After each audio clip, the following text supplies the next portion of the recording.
আরাফার দিন ছোট্ট একটি দোয়া পড়ে আল্লাহ পাকের কাছে যা চাবেন আল্লাহ পাক আপনাকে সেটাই দান করে দিবে। কারণ বছরের শ্রেষ্ঠ দিন হলো আরাফার দিন। এই আরাফার দিন ৩৬৫টা দিনের মধ্যে সবচেয়ে শ্রেষ্ঠ দিন। নবীজি সাল্লাল্লাহু আলাইহি ওয়াসাল্লাম বলেন, খায়রুদ দুআ দুআ ইয়াউমি আরাফা। আরাফার দোয়া হলো সবচেয়ে শ্রেষ্ঠ দোয়া। আর এই দোয়া আল্লাহ পাক কখনো বান্দাদের ফেরত দেয় না, কারণ এই দিনে আল্লাহ পাক হাজার হাজার লক্ষ লক্ষ মানুষগুলোকে আল্লাহ পাক ক্ষমা করে দেয়। আম্মা জান আয়েশা রাদিয়াল্লাহু তাআলা আনহা বলেন যে আল্লাহ পাক এই দিনে এত হাজার পরিমাণ মানুষগুলোকে ক্ষমা করে, আল্লাহ পাক এত পরিমাণ মানুষকে অন্য দিনে ক্ষমা করে না। শয়তান চিৎকার করে সেদিন কাঁদতে থাকে। আল্লাহ পাক ফেরেশতাদেরকে ডাক দিয়ে বলতে থাকে, দেখো মানুষেরা আমার আরাফার ময়দানে উপস্থিত হয়ে যাদের মধ্যে ভাষার কোনো মিল নাই, দেশের কোনো মিল নাই, সবাই এক কাপড়ে আবৃত হয়ে লাব্বাইক আল্লাহুম্মা লাব্বাইক বলে বলে সবাই আমার প্রশংসা করছে, আমাকে ডাকছে। আমি আল্লাহ পাক তাদের সবাইকে ক্ষমা করে দিলাম। আর আরাফার ময়দানে উপস্থিত হওয়ার পরে কোনো হাজির কোনো গুনাহ থাকে না। কেউ যদি মনে করে আমার গুনাহ আছে, তখন থেকে তার নতুন করে গুনাহ শুরু হয়ে যায়। প্রিয় ভাইরা আমার, আপনি ওই দিনে আল্লাহ পাকের কাছে যদি ক্ষমা চাইতে পারেন, ওই দিনে রাসূল সাল্লাল্লাহু আলাইহি ওয়াসাল্লাম একটি দোয়া পাঠ করতেন।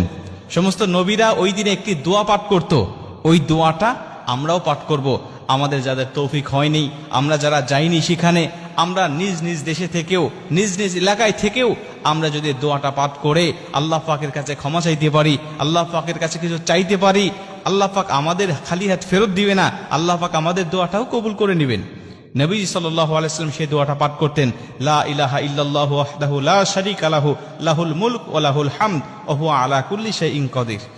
লা ইলাহা ইল্লাল্লাহু ওয়াহদাহু লা শারীকা লাহু লাহুল মুলক ওয়া লাহুল হামদ ওয়া হুয়া আলা কুল্লি শাইইন কাদির। নবীজি সাল্লাল্লাহু আলাইহি ওয়াসাল্লাম আরাফার দিনে এই দোয়াটা বেশি বেশি পাঠ করতেন। নবীজি বলছেন, আমার আগে সমস্ত নবীরাও এই দোয়াটা বেশি বেশি পাঠ করতেন এই আরাফার দিনে। অতএব আমরা যারা যাইনি আরাফার ময়দানে, আমরা নিজ নিজ দেশে থেকেও এই দোয়াটা আমরা পাঠ করতে পারি এবং আল্লাহ পাকের কাছে দোয়া করতে পারি। এই দোয়াটা পাঠ করে আমরা নিজ নিজ ভাষায় আমাদের যা চাওয়ার দরকার, আমাদের যা পাওয়ার দরকার, আল্লাহ পাকের কাছে সেগুলো আমরা চেয়ে নিতে পারি। আরাফার দিনে যেহেতু রোজা রাখার একটা ফজিলত আছে, আমি যদি সারাদিন রোজা রাখা অবস্থায় এই দোয়াটা পাঠ করে আল্লাহ পাকের কাছে চাইতে পারি, বিশেষ করে দোয়াটা পাঠ করে আমি 2 রাকাত নামাজ পড়লাম, নফল নামাজ পড়ে আল্লাহ পাকের কাছে আমি সেজদায় পড়ে কাঁদতে লাগলাম, রব্বানা আতিনা ফিদ দুনিয়া হাসানাতাও ওয়া ফিল আখিরাতি হাসানাতাও ওয়া কিনা আযাবান নার।